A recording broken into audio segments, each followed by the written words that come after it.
Good afternoon everyone, welcome to Reliable. My name is C.S. Sharma, Head of Department Physics, and in this video we are going to discuss first 10 questions of JEE Main exam of 8th April Shift 1. So जो feedback हमको मिला है बच्चों से, according to the feedback, exam is again in the same pattern. The questions are traditional easier questions as like in January attempt and day 1. 6th अप्रैल को जो paper हुआ था उसमें जो क्वेश्चंस थे लगभग उसी पैटर्न पे क्वेश्चंस हैं। टॉपिक्स की बात की जाए तो अभी तक जो मैं क्वेश्चन देख रहा हूँ उसमें पीओसी का वो जो एंटीना वाला क्वेश्चन था वो फिर आया है। उसके अलावा बाकी जितने भी क्वेश्चंस मैं आपके सामने प्रेजेंट करने जा रहा हूँ, आई थिंक हार्डली 10 मिनट्स लगेंगे उन सबके सॉल्यूशंस मुझे बनाने में, और बहुत फॉर्मूला बेस्ड क्वेश्चंस हैं सारे के सारे। बाकी जो एनालिसिस है वो मैं एनालिसिस वाले वीडियो में आपके लिए फिर से लेके आऊंगा। तो फिलहाल अभी हम इन 10 क्वेश्चंस को डिस्कस करते हैं। एक बार फिर से याद दिला दूं, 8 अप्रैल का मॉर्निंग शिफ्ट का पेपर है। क्वेश्चंस की लैंग्वेज में, क्वेश्चंस के डेटा में थोड़ा बहुत ओरिजिनल क्वेश्चन से डिफरेंस आ सकता है। वो इसलिए होता है बिकॉज ये मेमोरी बेस्ड क्वेश्चंस होते हैं। जब ऑफिशियल पेपर आएगा तो हम फिर से ऑफिशियल क्वेश्चंस के सॉल्यूशंस आपको देंगे, प्रोवाइड करेंगे, तो आप एक्चुअल क्वेश्चन से भी वेरीफाई कर सकते हैं। तो जैसे हम स्टार्ट करते हैं, पहला question, this is a very important, very simple question, trivial question. Question important तो है कि फॉर्मूला बेस्ड है। इसमें अर्थ की जो ग्रेविटेशनल फील्ड होती है उसका फॉर्मूला अर्थ के अंदर जो होता है G M small R divide by R cube. You can use this formula. So when small R is capital R, this force is 400. You have to calculate force when small r is r by 2. So obviously the force will be 200 Newton. So in this question you have to use the formula of gravitational field intensity inside the earth, inside this solid sphere. और एक formula अगर आपको याद है तो आप सीधा r by 2 पे जाते हैं, फोर्स को आधा कर सकते हैं और आपका आंसर आ जाएगा within a fraction of minute. Coming to the next question. Easy question था वो। This question is again an easy question जहां पर आपको दिया हुआ है they have same de Broglie wavelength. भाई इतना फॉर्मूला बेस्ड क्वेश्चन, इतना सिंपल क्वेश्चन तो शायद ही कहीं होगा। लेमडा का फॉर्मूला होता है h/p, और अगर लेमडा सेम है तो इसका मतलब p भी सेम होना पड़ेगा। So the ratio of linear momentum has to be 1:1। Modern physics का scoring easy question. Question number 3. Two forces of magnitude A and A by 2 act perpendicular to each other. The magnitude of resultant force is. This question is from vector mathematical tools का question है। इसको Newton's law में रखना बेकार है क्योंकि आपको दो परपेंडिकुलर वेक्टर्स का वेक्टर एडिशन करना है, और तो और उनके बीच का एंगल 90 डिग्री दे रखा है। तो मैथमेटिकल टूल्स का फॉर्मूला बेस्ड क्वेश्चंस जिसमें 90 डिग्री पर आपको दो फोर्सेस दे रखे हैं और रिजल्टेंट फोर्स होता है √f1 square plus f2 square. Your answer will be a √5/2. Find ratio of two projectiles. Range of two projectile. देखो प्रोजेक्टाइल की रेंज का फॉर्मूला होता है u² sin 2θ divide by g। इसका मतलब u² यानी कि 40² sin 2θ1, sin 2θ1 मतलब sin 60, which is √3 divided by 2 divided by g. This is my range 1 and range 2 will be u² sin 2θ यानी कि sin 120. Sin 120 is also equivalent to sin 60. So it will be again √3/2 divided by g. g से g cut गया, √3/2 से √3/2 cut गया, आपका answer आएगा 16 divided by 36। 4 से काट सकते हैं 4/9। इसका मतलब ये भी एक फॉर्मूला बेस्ड क्वेश्चन था और सीधा आपने फॉर्मूला लगाया रेंज का। आपको रेंज का फॉर्मूला पता होगा तो आप फटाफट क्वेश्चन को कर सकते हैं। काइनेमेटिक्स का क्वेश्चन था, प्रोजेक्टाइल मोशन का इजी कैटेगरी का question. Next question is from rigid body dynamics RBD, but question is really very simple. You have a ring, half ring है आपके पास, ठीक है, लेकिन उस हाफ रिंग का मोमेंट ऑफ इनर्शिया आपको बताना है। ये रिंग है आपके पास, यहां से यहां तक का पोर्शन है, ठीक है। ये वाला पोर्शन नहीं है तो मैं उसको मिटा देता हूं। यहां से यहां तक का पोर्शन, अरे ये भी मिट गया, चलिए कोई बात नहीं। I'll make half ring for you. So this is half ring. Moment of inertia of half ring about this axis is integral dm into r square, because distance of every element will be r from this axis, and this will be equal to m times r square. This is given to you mr square divided by x. So your x will be equal to 1. Rigid body dynamics का नाम है, लेकिन question जो है वो बच्चों formula based है. The height of the transmitting antenna is 98 metre. Find the range up to which signal can be received in the receiving antenna is at ground level radius of earth. देखो ये LOS calculation का question है, line of sight calculation. अगर आपके पास एक antenna है जिसकी height h है, ये रेडियस ऑफ अर्थ है, और अगर आप जानना चाहते हो कि ग्राउंड पे कितनी डिस्टेंस तक आप इसके सिग्नल्स को देख सकते हो, एलओएस अगर हमको निकालना है, we can use Pythagoras theorem. r plus h whole square is equal to r square plus l square. I want to calculate L. When I'll open this, this will be r square plus h square plus 2rh is equal to r square plus l square. R square and r square gets cancelled. H is very small, so you can neglect it, and your L will be equal to root 2rh. कल के paper में मैंने exactly same question को solve किया था. It was the same question. उसके अंदर antenna की लेंथ को 21% इंक्रीमेंट किया था, तो उससे एलओएस की अंदर कितना इंक्रीमेंट होगा वो पूछा गया था. That was 10%. यहाँ इस पे डेटा वाला क्वेश्चन पूछ लिया. Let me replace the values. So it is 2 multiply by R. This is 6400 kilometres.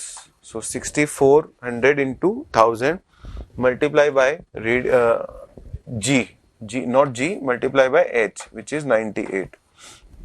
Solve करते हैं.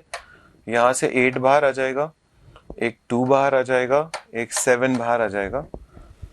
ठीक है.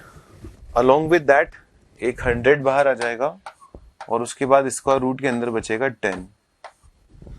ठीक है. तो आपका आंसर आ जाएगा 112. 100 रूट 10. This becomes 112 100 root 10. ये आंसर आएगा. तो ऐसा लग रहा है ये इंटीजर में क्वेश्चन था. अब वहां पे किस तरह से फिल करना था मुझे ये एग्जैक्टली पता नहीं है, स्टूडेंट ने इसकी कोई जानकारी दी नहीं है, लेकिन आप देख सकते हैं कि ये आंसर है. अब हो सकता है अंडर रूट में x हो तो x की वैल्यू 10 आ जाएगी. हो सकता है कोई पावर हो तो उसकी पावर वगैरह वहां निकाली जा सकती है. तो ये प्रिंसिपल ऑफ कम्युनिकेशन का एक क्वेश्चन है. क्वेश्चन को इजी कैटेगरी में रखूंगा बिकॉज फॉर्मूला बेस्ड क्वेश्चन है ये भी. This question is from electromagnetic waves. As we know that speed of light is 1 upon under root mu naught epsilon naught. So this is square of speed of light, and the dimension formula of square of speed of light will be L square by T square. Very easy question. कोई बच्चा हो सकता है इसको dimension से करे, तो उसको म्यू नोट और एप्सिलॉन नोट की डायमेंशन लानी पड़ेगी और उनको यहाँ रिप्लेस करना पड़ेगा, उससे भी निकाल सकता है. लेकिन जिस बच्चे को इलेक्ट्रोमैग्नेटिक वेव्स में according to theory of electromagnetic waves given by Maxwell, अगर उसको ये स्पीड का फॉर्मूला पता है तो डायरेक्ट कर सकता है. पता होता है जनरली इसका फॉर्मूला, नहीं तो फिर हम यहां से निकाल के लाएंगे. F is equal to 1 upon 4 pi epsilon naught Q1 Q2 divide by R square. यहां से तो हम एप्सिलॉन नॉट ढूंढ लेंगे. ठीक है. मैग्नेटिक फील्ड कहां से लेके आए? F is equal to QV into B की जगह कोई सा भी मैग्नेटिक फील्ड लिख दो, mu naught I divide by 2r. मुझे लगता है यहां से अपन म्यू नोट ढूंढ लाएंगे, थोड़ा सा रीअरेंजमेंट करेंगे तो हमको डायमेंशन फॉर्मूला मिल जाएगा 1 by mu nought epsilon nought का. Now coming to the 8th question. Again this is a question from gravitation. कल दोनों पेपर्स में ग्रेविटेशन के, कल मतलब 6 तारीख को दोनों पेपर्स में ग्रेविटेशन के 2-2 क्वेश्चन थे. तो ये इंडिकेट करता है कि आने वाले पेपर्स में भी ग्रेविटेशन का सिमिलर वेटेज रहने वाला है. A satellite of mass m is revolving around the planet. पहली बात तो बच्चों, किसी प्लैनेट के अबाउट जब सैटेलाइट रिवॉल्व करता है